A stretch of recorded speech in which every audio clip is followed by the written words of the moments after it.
good evening, everyone. My name is Nick Briere-Aziz. I am the Community Engagement Curator here at the New Orleans Museum of Art. I'd like to first thank you all for attending this amazing panel we have in store for you today. Just to introduce, this panel is a part of our Creative Assembly Initiative. The Creative Assembly Initiative is a new initiative here at the New Orleans Museum of Art that is centered around bringing different diverse voices into the museum space, collaborating with artists, organizations, other community individuals to really expand beyond the museum's walls and offer programming that speaks to the multitude of voices within the New Orleans community.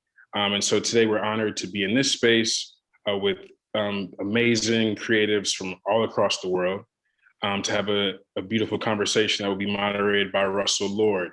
Russell Lord is the Freeman family curator and head of the photography department here at NOMA.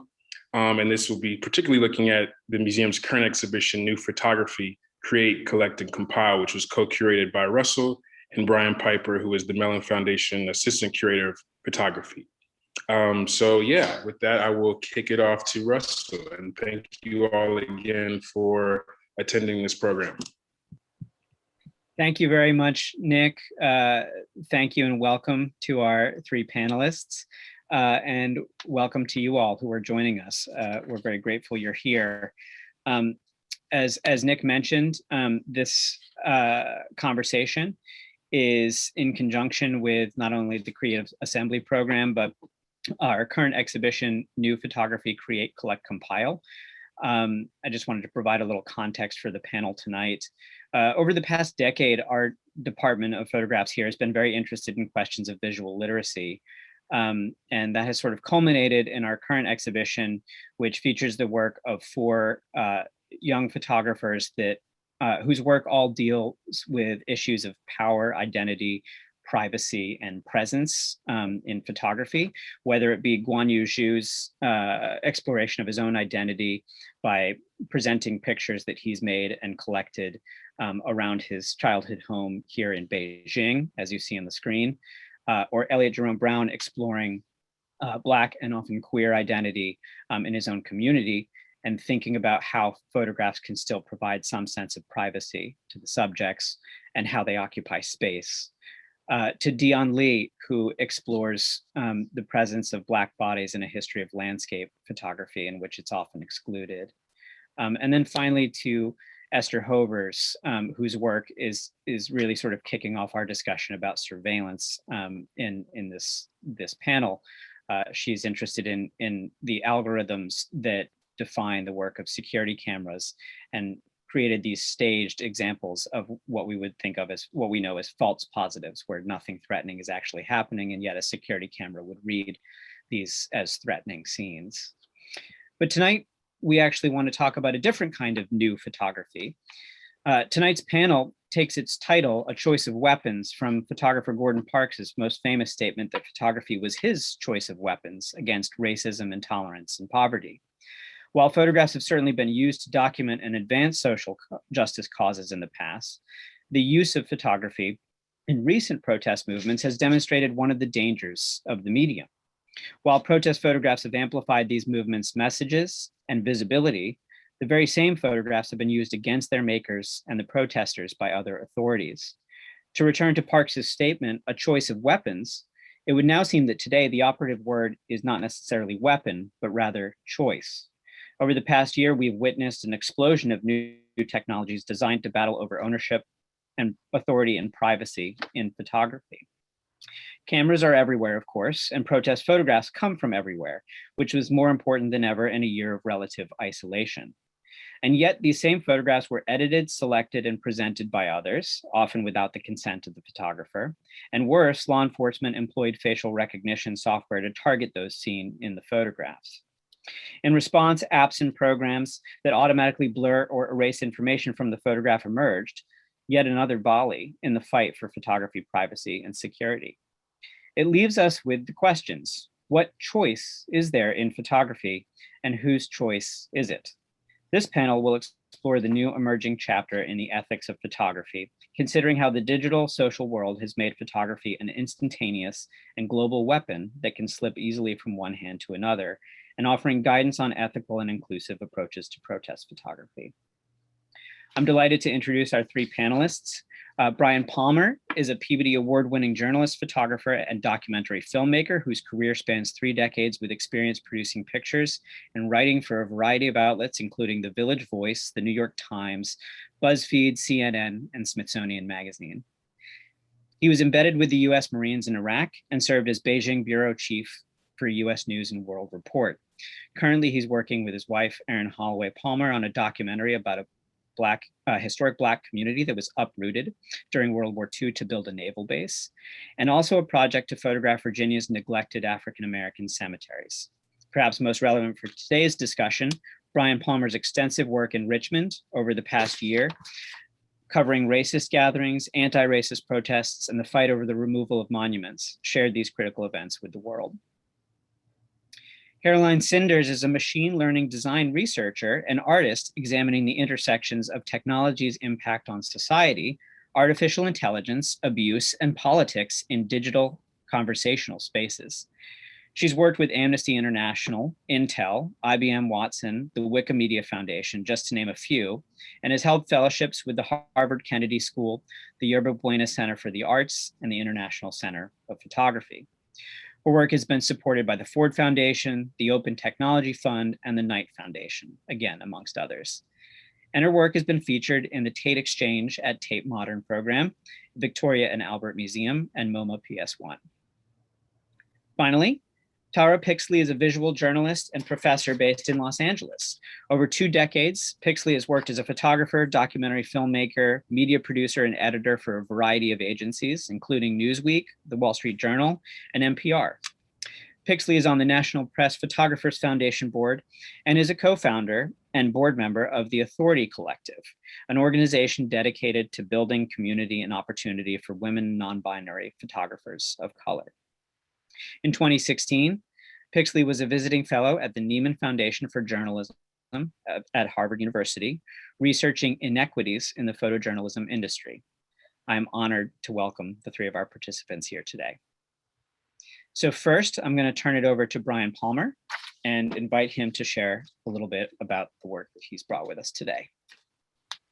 Thank you, Russell. Thank you for that gracious introduction. And it's also absolutely wonderful to be in this virtual company with these wonderful artists, image makers, documenters. So let's start with the first image. I'd like to situate folks, situate you. This is where I am, figuratively speaking. About a mile away is East End Cemetery. So it's a historic African-American cemetery founded in 1897. This image is from 2019, June. So there's an explosion of summer growth, which a group of volunteers would wade in every weekend and try and tame. I show this picture because I moved to Virginia about 7-8 years ago in order to do a documentary that started as a personal documentary, started as me and my wife, Erin Holloway Palmer, trying to reclaim the history of my great-grandparents, 2 people who were enslaved, Julia Fox Palmer and Matt Palmer. What we found very, very quickly was that traditional archives did not contain a lot of information on these people or the community that they helped build because they were property before 1865. So we found ourselves spending a tremendous amount of time in Black cemeteries. And many of those Black cemeteries across the South, Virginia, Georgia, and not the South, Pennsylvania, New York, are in this condition, which is to say overgrown and neglected, but a particular kind of neglect. Can you go to the next slide? So as we were exploring these African-American burial grounds across the South, we were finding ourselves not too far away from Confederate burial grounds. In other words, traditionally white spaces. This is Oakwood Cemetery, which is a public cemetery, but it has a special Confederate section, which has about 16,000 Confederates buried in it. It looks almost the same today, except post George Floyd's murder, you won't see these flags anymore because protesters ripped them down. But the point is, the context that I am talking to you from, and in which I'm going to discuss protest photography, photography of Black dissent, is in this particular Jim Crow context. So I want to make a point to say that I understand and work from a place of intersectionality. But when we talk about this Richmond context, we're talking primarily African-American and white. We're talking about a particular kind of Jim Crow, as Brian Stevenson from Equal Justice Initiative has framed, establishes these narratives of racial difference. So the narrative for Black people, of course, is that we are automatically dangerous and guilty. So this is the perspective, this is the context in which we have to kind of leap into this work. Next slide, please. So when I was documenting the unrest, which exploded here in Richmond, this sleepy southern city, former capital of the Confederacy, I was immediately in discussions with young activists who I respect, who were, as Russell was introducing us to, having a really heavy-duty conversation about the ethics of showing people's faces. So for me, this was sort of a no-brainer initially, because I've been photographing protests for more than 3 decades. And, you know, there were these kind of polar positions. On the one hand, there was the polar position of you really need to not show the faces of activists, because in these Southern spaces, there is this history of criminalizing and stigmatizing Black dissent. So you need to steer away from that. You need to absolutely respect what these protesters are telling you. The other pole was the old timers like me, which is that, no, freedom of the press, we got to show whatever is there, we show it. So I was having this conversation with people, but mostly in my head, about when is it ethical? When do you show faces? And where does my subjectivity begin? Where do their rights end? A conversation that I think we're all having with ourselves. Next slide. I have to embrace the power of documenting and recording dissent, Black dissent, in this particular context. This context where certainly dissent is stigmatized and criminalized, but it's also diminished and denigrated. So the fact that on the steps of City Hall here in Richmond, you had an African-American woman activist standing up to the mayor, the Black dude who's behind the white police chief, that matters. And it matters to me to be able to document that. Next slide, please. This is an image from the Crown Heights Uprisings, 1991, so about 30 years ago. I've been photographing direct action, uprisings, always wrestling with what does it mean to be a part of the story?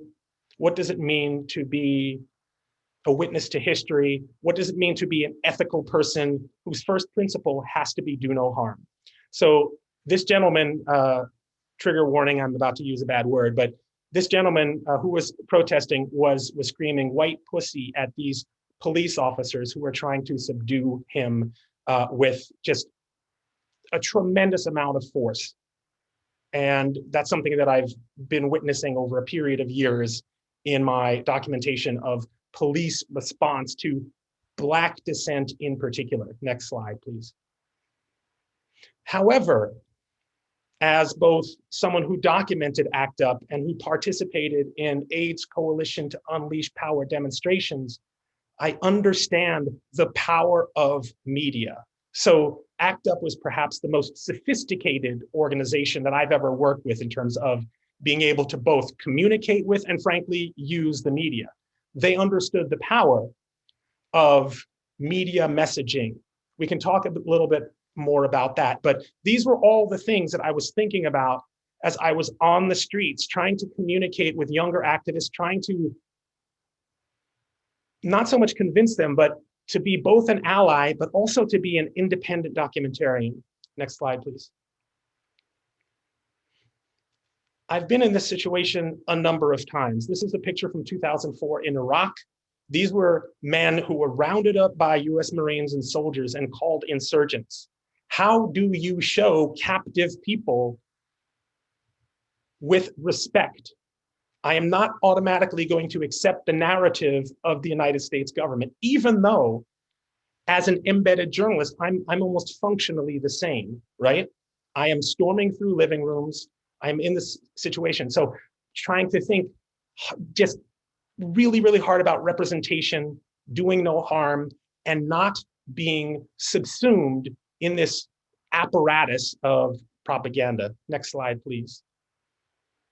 As an independent operator, I went to Burma it was a year before that, in 2003. I had been a reporter in Asia, and I believed that me as, entitled person with an American passport, I could go tell the stories of Burma. I rolled up to Aung San Suu Kyi's headquarters, big, bold, black guy, thinking that, oh, nobody is paying attention to me. And then very casually, a young man mentioned to me, and he sort of peeked out the window, about the door, and said, oh, that's military intelligence. They're following you wherever you go. So whoever you talk to, they're potentially in trouble. So you have to really think about not just representation, but who you are actually coming into contact with. Next slide, please. The other thing that I have to think about is, how can I be, so I bring a powerful subjectivity to what I'm doing. This is January 2020, an organization called Virginia Second Amendment has their gun lobby day. They storm the city of Richmond with thousands of guys with guns, mostly white, mostly men, not all. How do I photograph these people in a way that doesn't merely objectify them? Next slide, please. How do I, in my head, how do we in our heads deal with the fact that direct action and dissent that is Black, that is progressive, is automatically stigmatized and often regarded as immediately prima facie illegal? Do we show faces? Do we obscure faces? In this image, which hasn't circulated much, there are some faces that are identifiable-ish. And then in the next picture, next slide, please, not so much. So direct action often means doing things that are unlawful. And I'm not using that term in the law and order sense, but in the strictly, there's an ordinance, there's a statute, and that's against that ordinance and statute. So how do we document people who are purposely breaking those laws? How do we do that with our ethics, our subjectivity? This was a Trump flag ripped off the back of a truck and then burnt by people. I chose to photograph it this way, where faces are not necessarily visible, in part because I regarded this space, which is the space around the Robert E. Lee Monument, which was rechristened Marcus David Peters Circle. Marcus David Peters was an African-American man who was shot during a mental health crisis by Richmond police in 2018. This space was liberated and held by citizens of Richmond. And people will say it was defaced, there was violent activity, but if you understand the history of how these monuments got there, they were imposed during that period of Jim Crow, when individuals, Black individuals, were being systematically deprived of rights, systematically oppressed. So public resources being directed to insane ideological structures such as these, as Black communities were being starved. So one can consider this a refacement, not a defacement. Next slide, please. Again, this is folks refacing, if you will, the, who is this? This is Jeb Stuart during the uprisings this summer. Again, I photograph in a particular way. You may be able to distinguish some faces, but people were very conscious of the fact that they were performing these direct actions in public. Next slide. Same here. As I said, this space around this monument, it was reclaimed during a period of very, very heavy police violence. So on this particular night, about 900 protesters gathered. They were going to hold this circle. And I was very conscious of the fact on this particular evening that these people were not preparing to attack, they were preparing to defend. And that made me a lot more conscious of what can happen given this overwhelming police presence and this police attack on reasonable dissent. So in my subjectivity, I was thinking, I don't necessarily want to condemn these people. The charges that people had been, that the authorities had been leveling, just incredibly draconian charges. So I was conscious of that. I was conscious of the fact that I was photographing people in this space who were defending it. Next slide, please. I'm showing, so this is a picture from 2018. I visited the Jefferson Davis Presidential Home and Library. These are children. I photographed their faces. I published this picture. We can talk about the ethics of that. It felt important to me to document this public event in which children of color, not just Black children, but children of color, public school kids were being indoctrinated with the message of the Sons of Confederate Veterans, which is that slavery was a benign institution that Christianized Negroes. The Civil War was fought over states' rights, and a whole bunch of other things that are fundamentally, they're not just untrue, they're not offensive, they are toxic and cancerous to these children's development and to our entire national body politic. So does my editorial desire outweigh their personhood? Let's have that conversation. History versus my individual expression. Next picture. This is the last image in this series of pictures that I will show. This is the Confederate cemetery that I mentioned, Oakwood Cemetery, the Confederate section. They hold an annual Confederate Memorial Day. And a friend of mine, how am I doing on time? Am I over yet? 2 minutes left, excellent. Y'all may know the name Mark Peterson. He's a documentary photographer based in New York, does a lot of neo-Confederate, neo-alt-right, right-wing fascist sort of photography. People had actually, these people had pushed him around and threatened him. So I returned to him because I was working at my cemetery reclaiming African-American headstones and not wanting to deal with these people. And the fact that they were threatening someone in a public space made me want and need to show up as who I am. It made me want to assert myself as an African-American who has roots in Virginia and who has people in the ground at these neglected cemeteries. I needed to be present. I took this picture because it represented all of that toxicity. Point is, many different ways to be present, and that was how I was present for this particular event. That is me, folks. Thank you. Thank you, Brian. And now we'll hear from Caroline, who I have to editorial comment is coming to us from Berlin. So thank you for staying up way past my bedtime.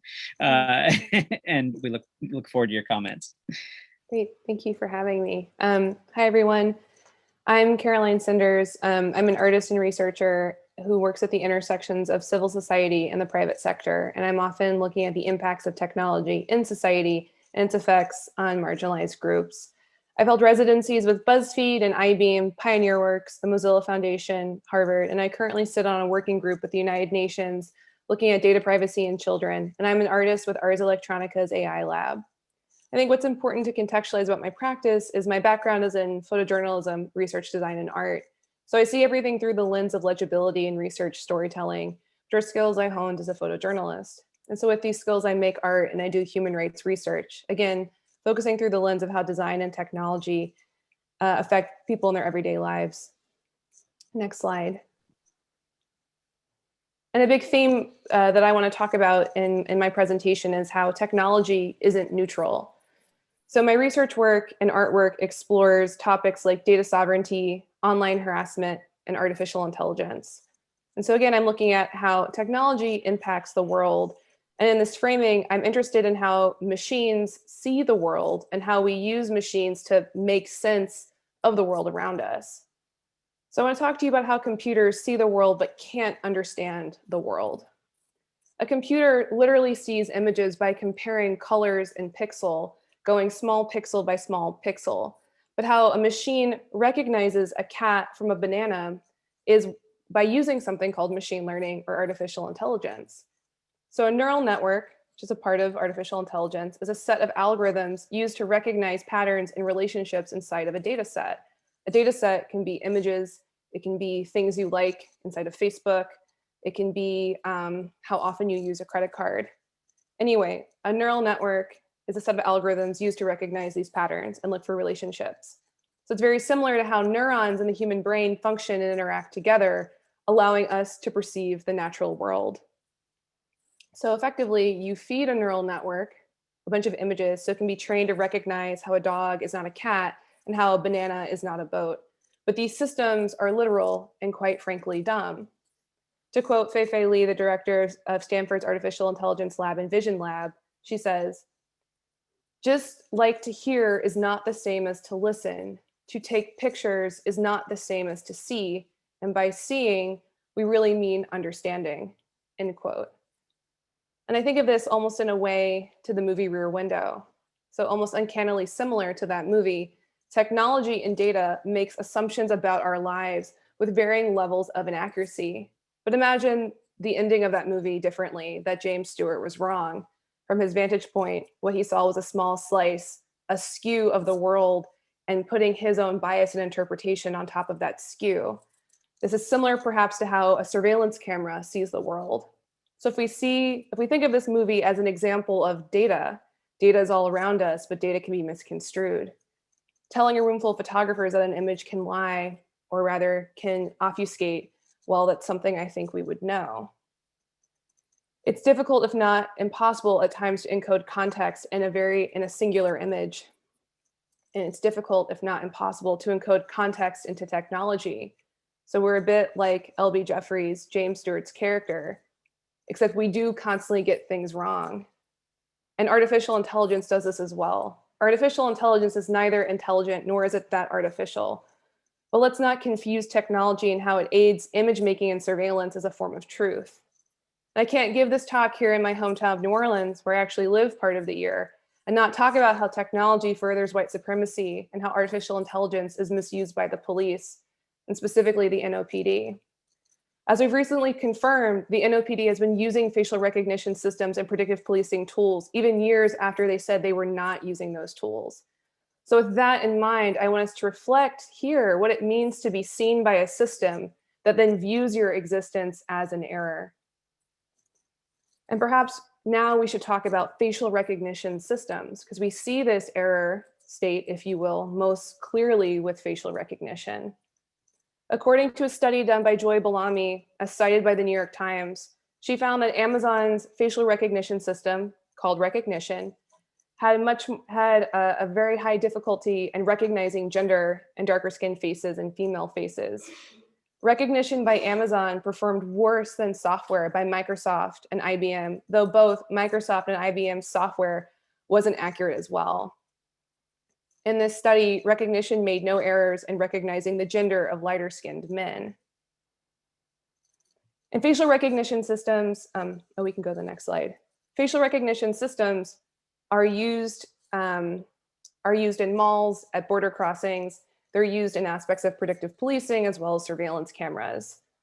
But it's important to talk about another system that's built on top of facial recognition that's just as flawed. And that's also used in hiring, software, and shopping malls. And that's emotion recognition.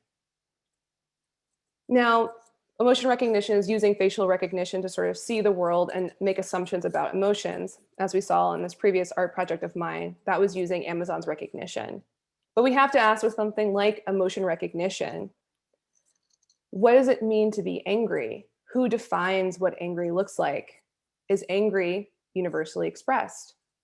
Apparently, according to the system, angry means lowered brows and tight pressed lips and bulging eyes. And this exact labeling comes from a system called the Emotion Facial Action Coding System, or IMFACS for short, developed by Paul Ekman and Wallace Friesen in the 1980s. And this system that defines emotions is the backbone of most emotion recognition systems today. IMFACS can be traced back to the 1960s, when Ekman and two colleagues hypothesized that there are 6 universal emotions: anger, disgust, fear, happiness, sadness, and surprise. And that these emotions can be detected and are expressed across all cultures. Now, what makes this assumption wrong? How many of you have ever laughed when you've been scared to diffuse a situation, or smiled when you were uncomfortable? If you're a person of color, probably frequently. If you're a woman, similar as well. But what's more important, I think, to point out about emotion recognition, beyond the fact that it has a hard time recognizing emotions, as we saw in my art project, is that it's built on an impossible premise that we express our emotions equally in a one-to-one way. And that's just not how society is functioned. That's not how society functions. It is not safe to express what you're thinking and feeling all the time, depending upon who you are and what you look like. But it's important to point this out when we think about, well, what is the manifestation of emotion, and how are these systems used to read emotion and build an idea of fact or truth? So this is taking place in a space where truth and data are somewhat divorced, where content can actually add more fact and technology is not neutral. The image you see here is from a project called Higher Resolution. Next slide. Which ran for 2 weeks in September 2019 as a part of the Tate Modern in the Tate Exchange. And this was an interactive project talking about data privacy. So when we talk about AI, we have to talk about data and the aspects of privacy around it. So in Higher Resolution, we used interactive artworks, talks from international technology experts, and hands-on workshops to examine the state of power and privacy online, from widespread surveillance to how AI is shaping human culture and relationships, to the threats emerging from technology that can pose to human rights. We had artists and speakers hail from Amnesty International, Change.org, the BBC Trust, the BBC, the Carnegie Trust, and other international organizations. Each object shown here helped explain and reinforce the kinds of data and technology systems in the City of London. It was impossible to reach the Tate Modern without being tracked in some way, shape, or form, from the CCTV cameras embedded in thousands across London to the credit cards and subway cards being tracked, analyzed, and data mined. What you saw in the first image was a participant voting on a feature to ban it. This included things like website tracking, emotion recognition, and facial recognition. The goal of this project was to bring conversations of privacy and policymakers into the white cube space and transform these conversations and make them more actionable and tangible for museum goers. How often does the lead of an advocacy campaign get to face engage with the people that sign their campaigns, or engage with arts organizers? The 2 weeks in programming unfolded across this unique space designed to mimic the different layers of privacy we toggle between online, as well as a floor schematic highlighting privacy concerns in our everyday lives. These metaphors are the town hall, an analog of Twitter being the most public, the park bench, an analog of Facebook, the living room, an analog of WhatsApp being more intimate and private, and the lure of the bedroom, which you see here, an analog of text conversations. There were also art installations that highlighted the perils of modern technology. Next slide.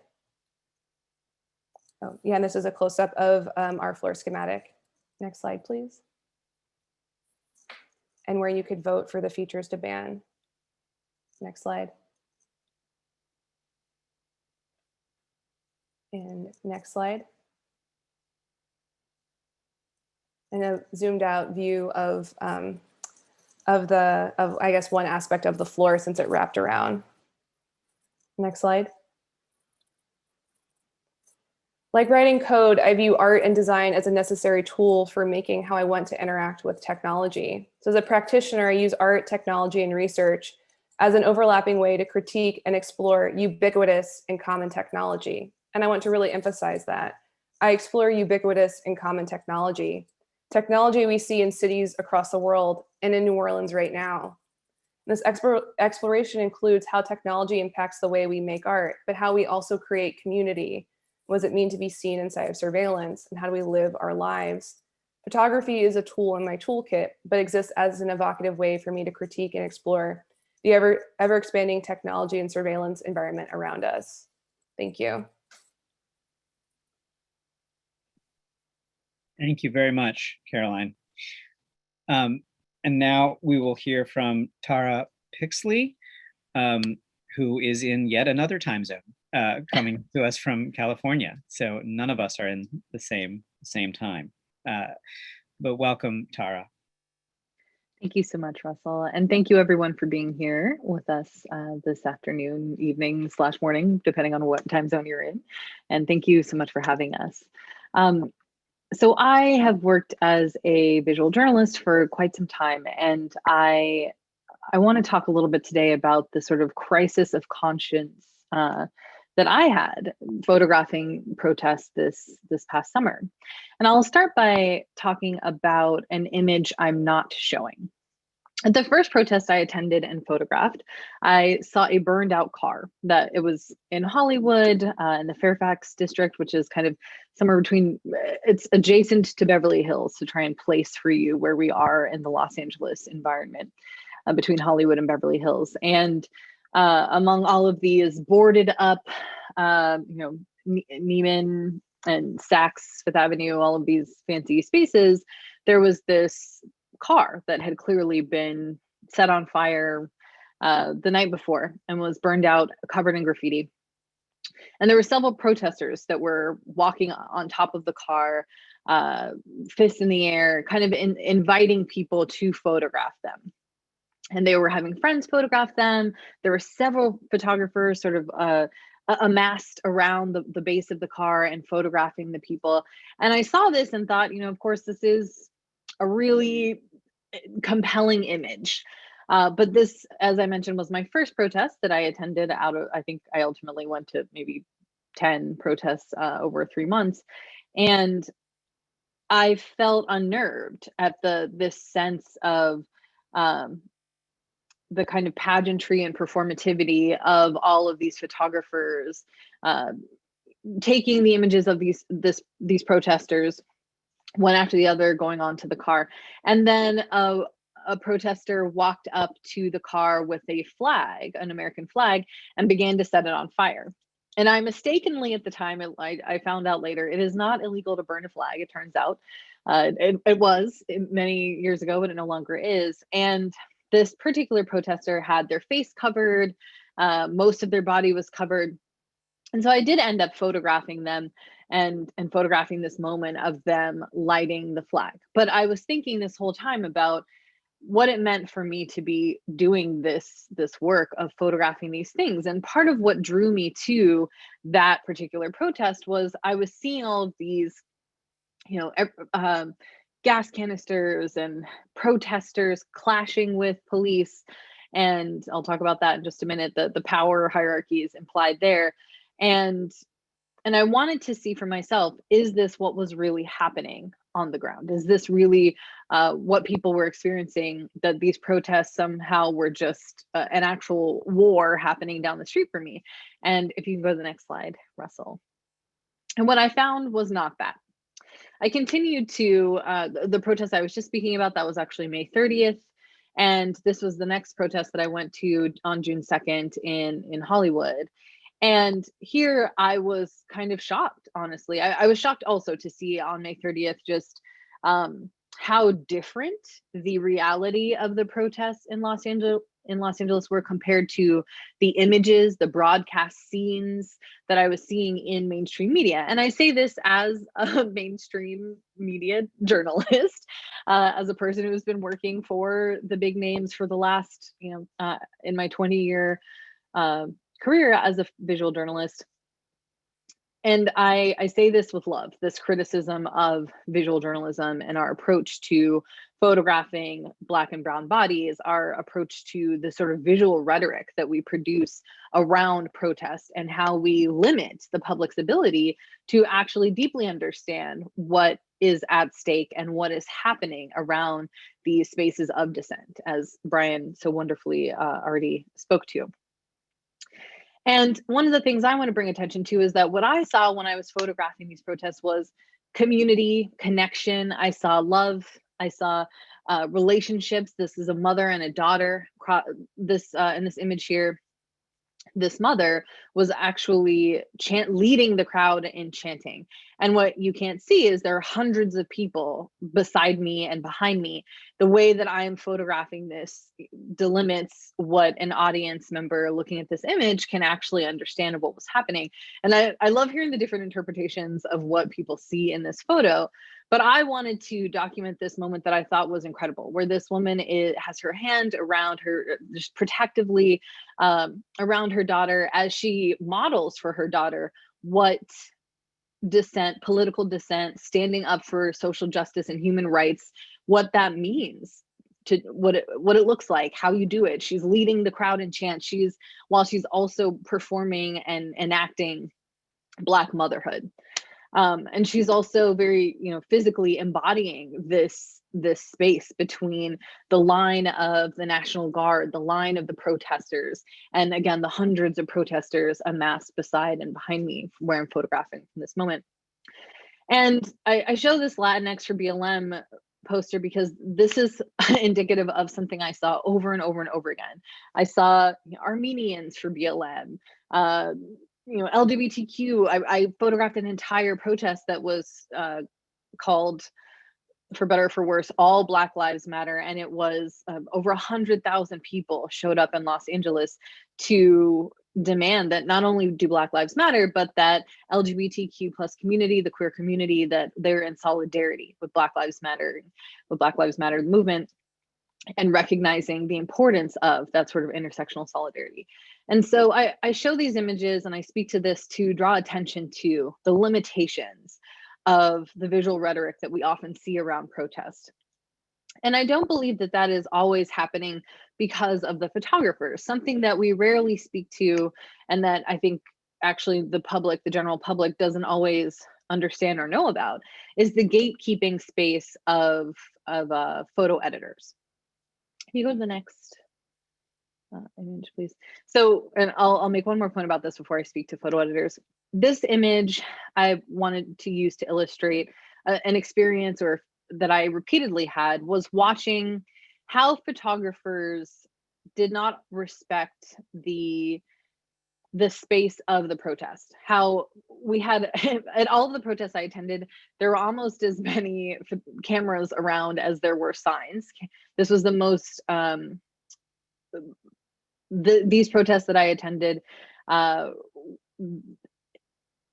photographers and cameras were so ubiquitous. I don't think I'd ever seen that amount of photography taking place, and the level of the amount of professional photographers, of citizen photographers. And I frequently saw, and also personally experienced, that photographers were shoving people out of the way. This image is, the two people in the front, they're hugging. They had just finished praying and kind of crying together. It was this really beautiful, quiet moment. And photographers just kind of swarmed them. Interestingly enough, in that first slide that Russell showed of the Google search for protest photography 2020, I wrote an article about the limitations of photography and protest photography and surveillance. And there is a flipped version of this image where you can see all the photographers who are actually around them. And I waited until most of the other photographers had kind of moved on to come and take this photo. And then I went and spoke to the woman with the curly hair that you can see in the kind of foreground of this image. I spoke to her after I had taken this photo. I asked her if she felt okay with me taking the image. I introduced myself and explained who I was, what I was doing there. And I asked her if any of the other photographers had spoken to her, and she said no. And I thought that's really interesting and important. For me, I wanted to understand why she was crying. I want to know what she was feeling. I want to know who she is. Why did she come here today? Is this her first protest? How old is she? What does she think about this? I want to know all those things because I'm a journalist. And I think that it's really important for us to be able to contextualize our images. Is it compelling and poignant to see, protesters hugging and holding hands and crying together? Absolutely. I think that it is. But is it more compelling and more poignant to humanize and contextualize what people are doing in these spaces and why they are doing it together?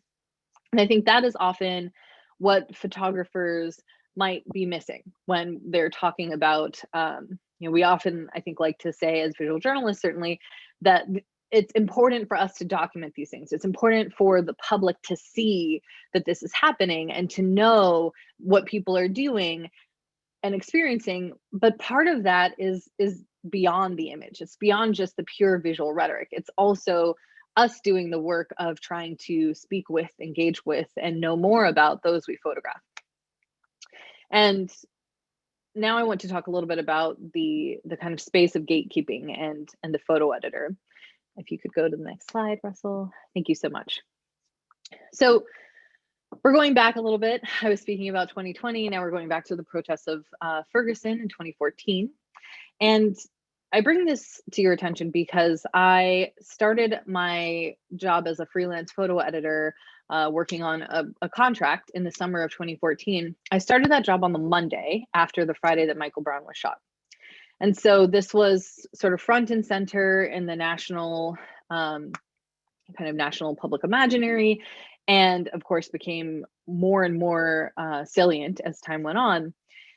But shortly after I began there, I would say a couple weeks in, when the protests in Ferguson were beginning to really grow, and people were realizing, by people I mean news organizations, were realizing that they needed to pay attention to this, our group of photo editors were tasked with pulling different images that would be published in the front of the magazine, the Newsweek's magazine, and part of their big shots column, where they highlight 4 images to run double truck across 2 pages, again in the front of the magazine, one of the first things that you see as a person who is looking through the magazine. And we were tasked with pulling several different options together to choose from to represent Ferguson. And this photo here on the left was an image that was brought by another photo editor. And I said, categorically, no, we're not going to put that image as the representation of Ferguson. And while I'm looking at this photo, it's playing into all of these, very deeply problematic, but deeply ingrained ways of dehumanizing and villainizing Black bodies in American visual rhetoric. It also is just inaccurate. It's just bad journalism, because to say that these people who are in this moment in the act of looting this, I think it's a Quick Trip or something that was later set on fire, to say that this moment is indicative of what was happening in Ferguson is to completely deny the importance of dissent, the validity of the protesters, who at this point there are hundreds, if not thousands, of protesters outside of this, not looting, not stealing, not being violent, not carrying around guns in their waistbands, but actually demanding that their lives matter, and demanding that Michael Brown's life matters. And so I bring your attention to this to really think about what the photo editor is doing in the spaces of the newsroom, where all of these different images are coming in, thousands of photos on the wires that we're choosing from. But when you have typically white male and often white women who are coming from very similar backgrounds, a very homogenous newsroom, these are the kinds of images that get selected, that play on, on CNN, on the front page of the New York Times, certainly on Fox News and spaces like this. And that visual rhetoric of the sort of decontextualized, villainized, invalidated Black body, that continues to be the framework, the visual framework through which we understand Blackness in this country. And so I'm talking here about 2014, but that continued in the images that I was seeing coming out in 2020. The way that we were representing Blackness and Black protesters, and all protesters, frankly, who were protesting for racial justice and social justice and human rights. And this other image to the right, this is the photo that we ended up actually going with. Luckily, and somewhat shockingly, the editor-in-chief at the time of Newsweek agreed with me that we should not publish this image.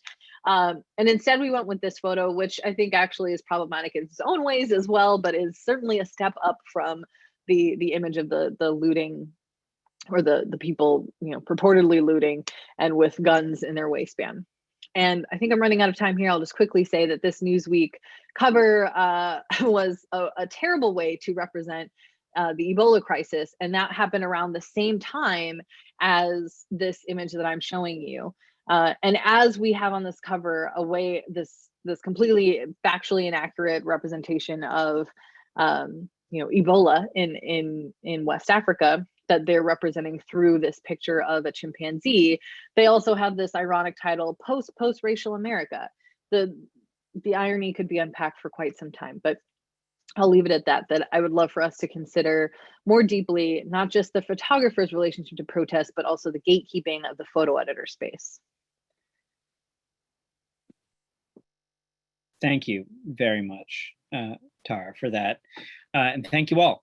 So we now have about 12 minutes to solve all of the world's problems related to protest photography. You've answered a number of things that I was really curious about in talking, but perhaps some of you could elaborate on these questions. I would love for each of you to share what you think is the most unexpected way that you found bias is built into photography or the way that it's shared these days. I'm actually going to go back to, while we're talking to, I'm going to go back to that Google search, which I should explain, Caroline, I was thinking of you when I took the screenshot, but it's simply a Google search for protest photography 2020. And I was really curious if any one image would come up. And of course, none of them were repeats. Although more than half of them are fists raised, which was also interesting, thinking about what algorithm is governing that.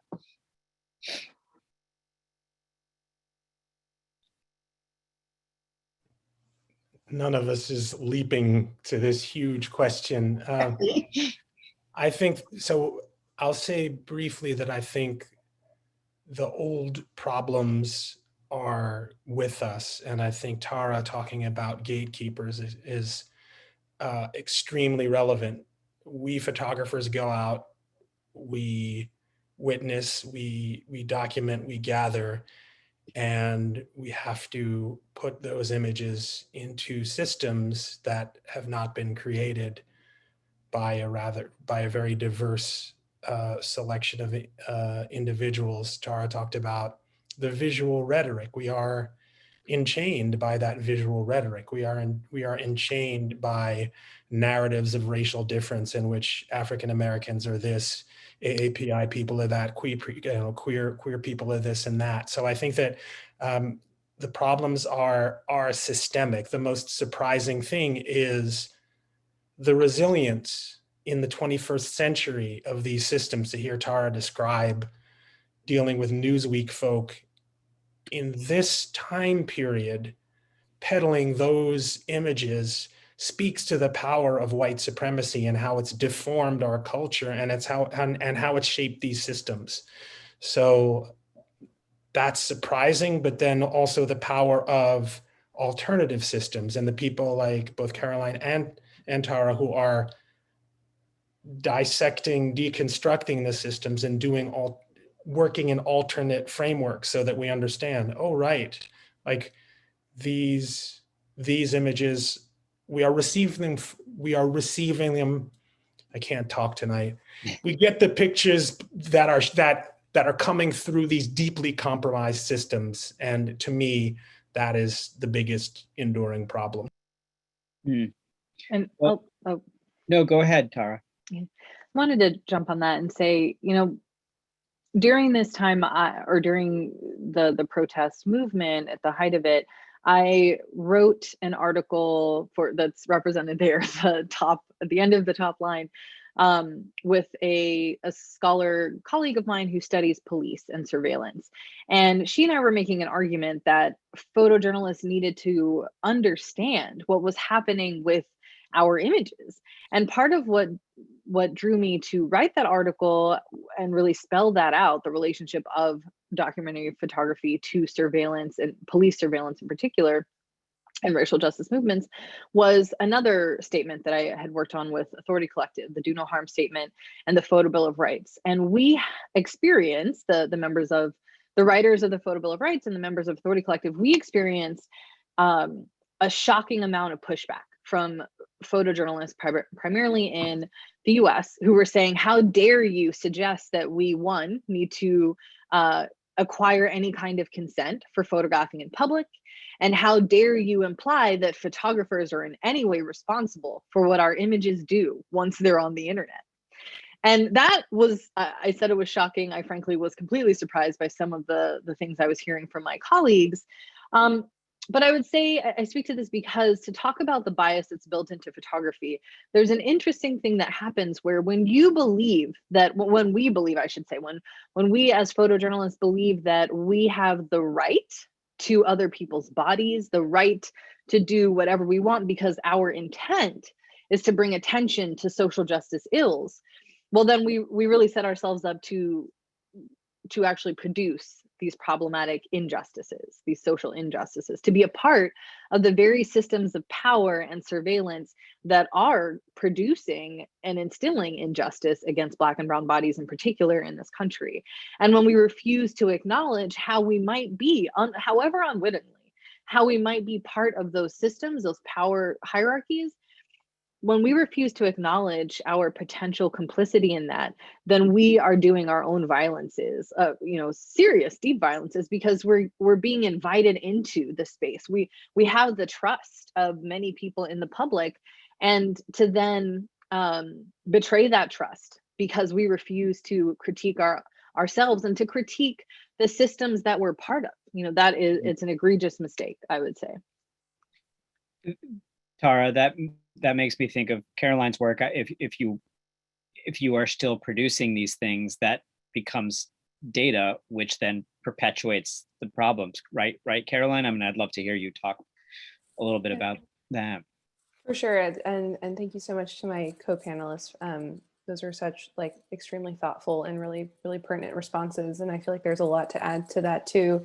I think one of the things that's sort of always important to talk about is not even just the context of where the images are published, but where the images are then shared without any contextualizing information. So how images become memes or weaponized to sort of on platforms. I think one thing that's important to sort of zoom out for a second is also talk about the reactive stances that platforms make in terms of things related to misinformation and disinformation. So for example, spaces like YouTube, they aren't proactively looking for content to necessarily take down. They are waiting for things to be reported, and they're waiting for investigations done by CSOs and NGOs in the space. So I think one thing that's always important to think about too is how not just photojournalists or those that we can think of as the more professionalized image making body, but also those that are creators because we have phones in our hands, where they sort of sit and how there is this added extra layer of algorithmic sharing that's involved. And then the lack of accountability and regulation those platforms have. I'm assuming almost all of you are based in the US, but the United States has a very sort of laid back or step back approach in terms of regulating technology. It's very different from where I am in the EU. For example, there are hate speech laws here across the majority of Europe, specifically looking at things related to anti-Semitism. But we don't have those same kind of protections or proactive laws in terms of looking at content in the United States. So one thing that's I think always important to think about too is then the digital mechanism of how we engage with content and how images can become memes, a unit of cultural engagement, if you will, and how they can be sort of stripped of their context and used in a new kind of argument, right? And I'm also flattening an entire argument that has copyright involved in it, which is another thing we could get into in a whole other argument. But I think it is often important to think about that sort of also centered in this conversation of if we're thinking of how the sort of greater scope of images. But I think more relating back to your question, Russell, I mean, photographs like in the literal sense of if we're looking at things like computer vision, exist as a form of data, and they exist as something that can be engaged with in a data set.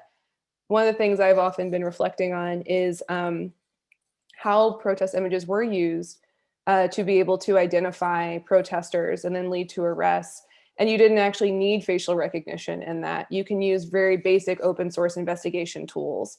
So you actually don't need things like artificial intelligence to de-anonymize images because, you know, for example, I'm covered in tattoos. So if someone were to get a picture of me like this, it'd be very, very easy, even if my face is covered, to identify who I am. And so I think there's always something to remember and consider with that, is that there are so many other tools we have at our disposal that can lead to the de-anonymization of individuals. And I think that context is always important to sort of add back into the conversation. I think there's so many other points that are worth bringing up as well, but that maybe that's something we can talk about in another question. Well, that question of context is something that I think about all the time as a photography historian who works in an art museum. And so I'm curious to hear your thoughts on, you know, for better or worse, even though our collection, which is now 16,000 works from the beginnings of photography to today, not everything in it was created or intended to be seen on the walls of an art museum. And when it is, there is some amount of decontextualization. And I'm curious to hear what you all think about protest photographs being shown on the walls of an art museum. Can we ever provide the proper context? Or is it always decontextualizing, even if it's a physical space instead of a virtual or digital space? You know, Russell, that is, I mean, there's just so much to unpack in that question, because I think we'd really have to get at the power inherent to the institution of museums and just sort of the ways in which that is always already imbued with a particular colonial aesthetic and white supremacist imagining of space and images and art. You know, like, what is art? Who gets to produce it? Whose protest photography gets to the walls of you know, of a gallery, whether it's in a museum or a fine arts, you know, a more particular fine art space.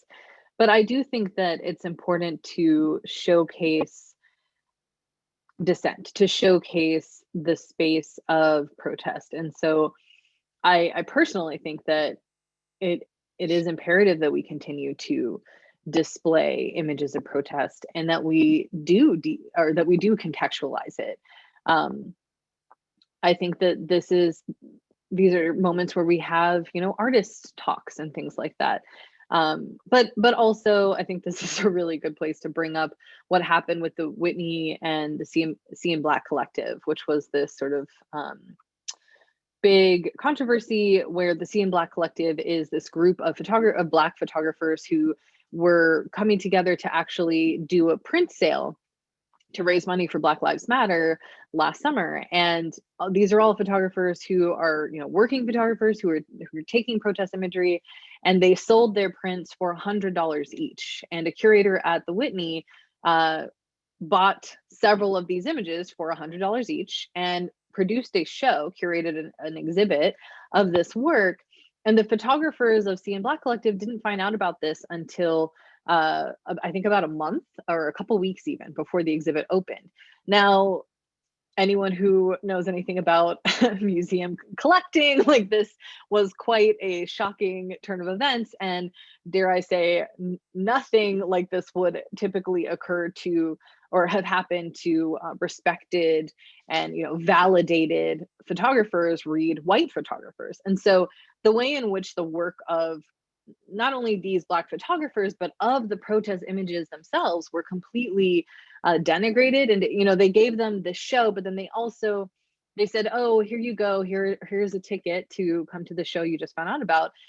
Now you're going to be held in the permanent collection, but not the regular permanent collection where we hold our respected art. You're actually going to be in the ephemera collection, which is for postcards and memorabilia and posters.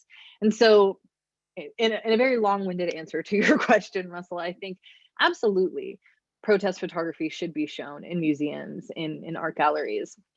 It should be shown widely, but it should be respected as a valid form of photography, of art making and art practice, of social practice, of a way of understanding and viewing the world and the experiences of Black and Brown people in this country and elsewhere. We've seen so much protest happening in recent years, and in Hong Kong and Puerto Rico, and so many different places, more than I could possibly name. And those things need to be attended to. They need to be seen. They need to be understood. They should be everywhere. Thank you. We're nearing the end here, so I'm going to throw one final question that all of you could choose to answer or not, but we'll try to end on a positive note since this is such a heavy subject. But would each of you share a way in which you think your work has had a really positive impact on the photography field, on the community in a social way?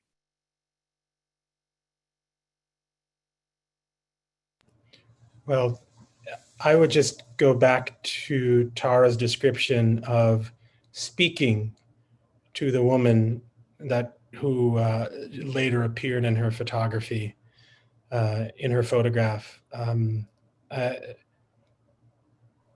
I have photographed in that detached way, and I photographed as someone who's been present in a particular community and spoken to people and relied on informed consent and all of those things. So I would say that my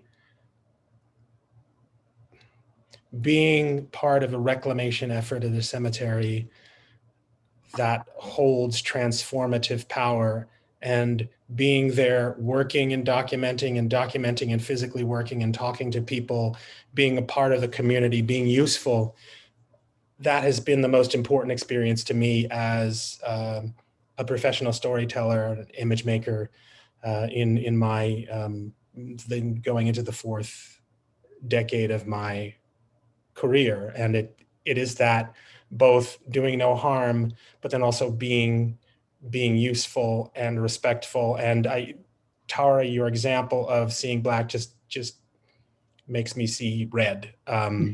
Just that system and that corruption of heart is the antithesis of what and I think the rest of us are working against. Yeah. Thank you. I guess perhaps less directly with photography, but I mean, so much of the research work that I do is trying to sort of expose and elevate the different forms of injustice that's created inside of technological spaces. One of the projects I'm working on right now that I'm most proud of is being able to work with the lens of local criminal justice blog in New Orleans, looking at the surveillance systems inside of the city of New Orleans, and thinking of how cities like New Orleans are engaging with this kind of very problematic and very, very sort of scary and large surveillance apparatus, perhaps with not as much oversight or rather press coverage than we would see in cities like Los Angeles or New York, just given the size of New Orleans and where it sits. And I think that there's so much to be said, particularly in New Orleans, in the Deep South, of what that means to sort of create or further these forms, which we really, are sort of systemic to the carceral history of New Orleans in a way that sort of contribute to that. So I think for me, the work I'm most proud of is just trying to bring or reinforce how technology and surveillance aren't these far away problems, that they are human rights problems that exist in the United States and that are particularly existing in cities that are the size of New Orleans and smaller and across the South. And I think that has to just be talked about and covered so much more. And there has to be such a deeper understanding, I think, for local constituents on what surveillance is and what it looks like and how it harms and where AI fits into that and data. So that's what that's work I'm working on that I feel pretty passionate about. Great, thank you. And I'll just quickly say that I don't know that I could confidently state that my photography work is doing something, of radical importance in the world or the field. But I do feel strongly that the advocacy work that I do, talking about these things, writing about it, and coming from, I've seen a lot of work by scholars where they talk about visual culture and the history of photography, and I think all of that stuff is really important. It's true, right? We need people who spend time researching these things, but I think that there is a benefit to me having 2 decades of experience as a staff photographer, working in regional newspapers in the South, working on international photo desks as a photo editor, and now as a freelance photographer in Southern California for nearly a decade. I know what I'm talking about when I speak to other visual journalists, when I speak to photo editors, and when I speak from a place of scholarship as well. I have a PhD in this, and I'm trying to bring all of those things together so that we can really contend with the different elements of these things. I think journalists can often be very dismissive of people who aren't doing the work of journalism. Scholars can be very dismissive of people who don't have degrees. And so I try to speak to both of those communities from an informed place and a generous and generative place. And I hope that that work is producing some level of change and being thought-provoking. Thank you. Well, thank you all. We are out of time, which is a shame because I think this is a very important discussion, and I don't want this to be the end of it, and we are interested here in this department in providing resources, and so perhaps we could get together and figure out some things that we can put on our website. We'd love to put the Authority Collective statement, the Do No Harm statement somewhere, and perhaps there's some other resources we can gather with your permission, panelists. And to all of you who attended, thank you. Thank you. To Nick, Aziz, thank you for helping host, and Connor Killian, who's from our Learning Engagement Department, has been running this behind the scenes, so thank you as well. And finally, thanks to Brian Piper, the co-curator of New Photography and our assistant curator here at the museum. And thank you, panelists. We look forward to hearing more and to following the work that you're doing. Super duper. Thank you. Thank you. Have a great Thank night. you so much. Have a good night. Thank you so much for having me.